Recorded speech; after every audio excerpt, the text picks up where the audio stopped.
جمال ولا الآن بعد ما تصنتهاي وسلام يا أديقة يا دمان دقيقة شرادي تلشر من الأمريكا شوغان ولا أنجو ما أنت وحي لقلي ولا أخري شيء اسمعين وحي هيد ورمرتيات هالشيء دولة الفدرالكا يا دولة بنتلان وحي ترين مرة فربضان أنا جدا بهالشيء كده هاي أفريقيا طبنكي أكتوبر وركلي أفريقيا طبنكي شركان وحنا نوضح حتى وحي هاي heshiiskaas iyo kuwii ka horeeyaba sidii loo furin lahaa waana dareensan tahay warmurtiyeedka qodobka ugu horeeya wuxuu sheegayaa in la isku afkartay in la bilaabo ilaa laba fuline heshiisyada ay wada galeen labada dhinac oo ugu dambeeyey heshiiskii 14 Oktoobar 2014 si arrintaa loo gaarana waxaa lagu heshiiyey in loo gudbo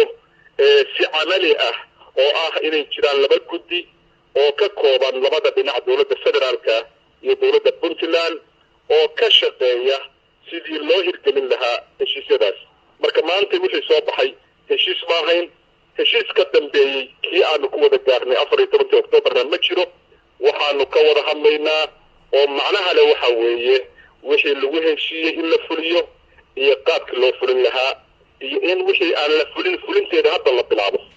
ما جرين مركا انتي اد wada hadlayseen qodobo in ka taagtaagmay oo mararka qaar kood aad isku afgaran weydeen wala wada hadalku hadda wuxuu leeyahay dabeecadiisa laakiin waxaad moodaa Puntland mowqif looga garaabayo joogtaa si aad la socotid heshiisyaabo fara badan baa la wada galay laga soo bilaabo waqtigii uu ra'iisul wasaare Umar Cabdirashiid uu ahaa ra'iisul wasaaraha Soomaaliya 23 bishii 8 2009 waxa la galay heshiiskii kale oo waqtigii madaxweyne Cabdiwali Maxamed Cali Kaas ra'iisul wasaaraha ahaa oo ahaa 22 bishii 2011 waxa la galay heshiiskii Saacid ra'iisul wasaare Saacid waqtigii ra'iisul wasaaraha ahaa oo isagana taagtahay ahaa 12 Maaris 2013 waxa ugu dambeeyay heshiiskii waqtigii Cabdiwali Sheekh Axmed oo ra'iisul wasaaraha ahaa mushkiladu ma ahayn heshiis ma la gaaray mise lama gaarin waxay ahayd warma la fulinaya waxa lagu heshiiyo ummadda Soomaaliyeed waxay ku wada socon kartaa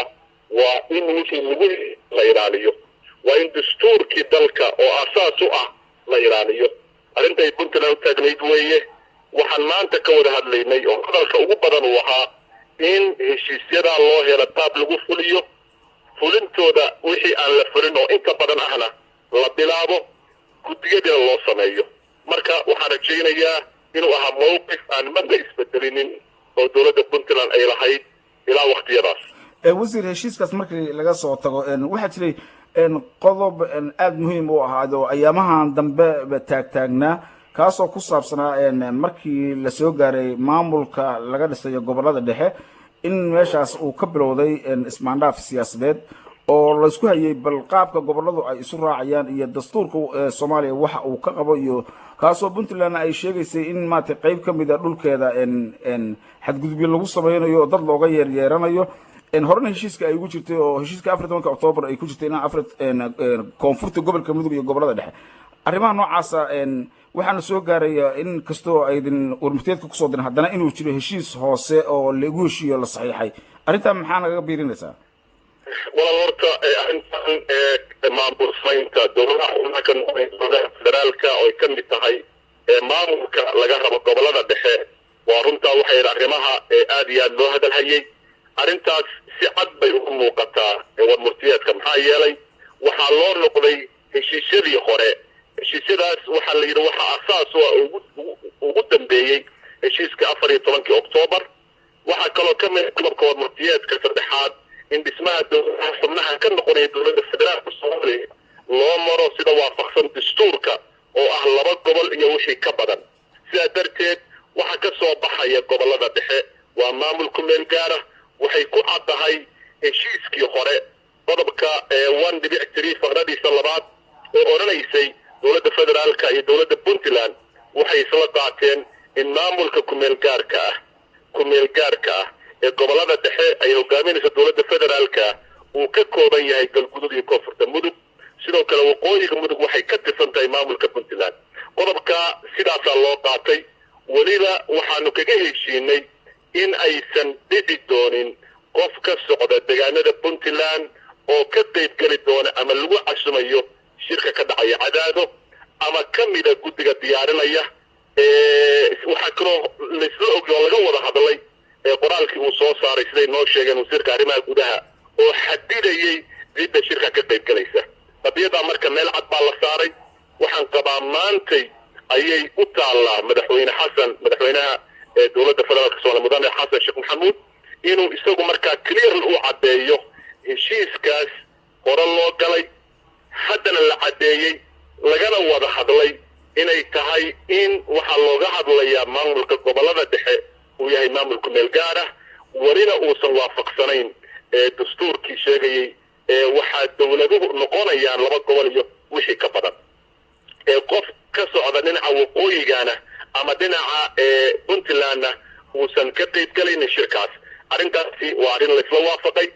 heshiiskana waa ku caddahay warmurtiyeedkana waa ku caddahay wada hadalkaygii maadaama heshiis aanaan gelayninna waxyaalaha aan hoos ka wada xariiqnay ayay ku jirtaa laakiin Soomaaliyeed waxay sugaysaa Puntland tallaabada ay qaado dowladda federaalka iyo madaxweyne xasan sheekh maxamuud oo isagu markii hore bilaabay qadiyadan oo ka gudbay maamulkii ku meel gaarka ahaa kuna magacaabay maamul isagu u bixiyey dowlad goboleed waxaa kale oo ina muhiim ah annagu inaanu soo dhaweynayno oo qodobka waxaa sidaa loogu qoray inaanu soo dhaweynano walaalaha gobolada dhexe inay maamul yeeshaan hadal waxaa jira dad fara badan wax magarata ay suuqa la wareegayaan oo ah in Puntland ama meelaha qaarkood lagu soo sheego inay Puntland diidan tahay in maamul loo sameeyo gobolada dhexe arrintaas waa cadaynay horena waa ugu cadaynay heshiiska hore haddana waa cadaynaynaa waxaanu aaminsanahay inay dan Puntland ugu jirto in gobolada dhexe maamul laga sameeyo dadka walaalaha yara nidaam ay samaystaan nidaamkaasi khasab ma inuu noqdo nidaam gaarsiisan dowlad goboleed waxay ku biiri karaan maamulada kala dariska la laakiin maamul inay yeeshaan ku meel gaar ah arrinta aad baan u soo dhaweynaynaa waxaan rajaynaynaa sida loogu cadeeyo wada hadalkii heshiiska in loogu cadeeyo maaragtay hadallada ka imaanaya dowladda federaalka oo uu hormoodka ka yahay madaxweyne xasan sheekh maxamuud ugu dambeyntii kaloo waxaa jira la xusay oo dastuurka ku saabsan waa kuu sheegi doonaa diinahayna waayahay ugu dambeyn su-aasha kale aan ku weydiinaya waxay tahay dhowr jeer baa Puntland iyo federaalku ay heshiisyo galeen marka warqad la saxiixo iyo qoraallo la kala sameeyo fulin bay u baahan yihiin iminka maxaa damaanad oo rajaynaysaan in heshiiskan uu fulo waayo kuwii horeba waa fuli waayeen oo idinkoo ujeedaa la leeyahay waxaasaa la samaynayaa walaal horta waa saxaya annagu heshiis maanta maanaan gelinin waxaa soo baxay waxay ahayd warmurtiyeed ka hadlayay wuxuu ka mid ah waxyaalihii looga hadlay shirka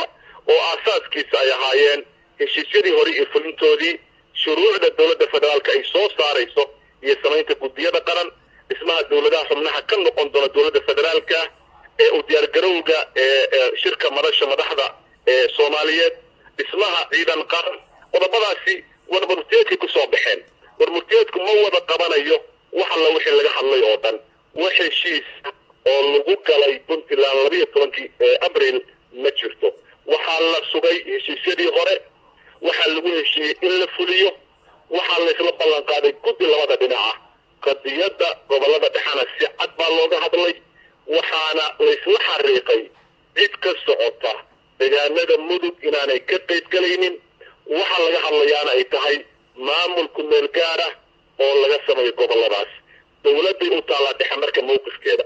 qadiyada labada la isla laga hadlay waxa weeye madaxweyne cabdiweli uu ka hadlay dhowr jeer dastuurka in fagashada laga daayo sida la socotid waxaa socota in wax badan dastuurka laga bedelo guddiyo qaran in la magacaabo inaad sida dastuurka ku qoran aan tala laga weydiinin dowladaha xubnaha ka dowladda federaalka arrintaa waad ujeedaa si cad baa loogu cadeeyey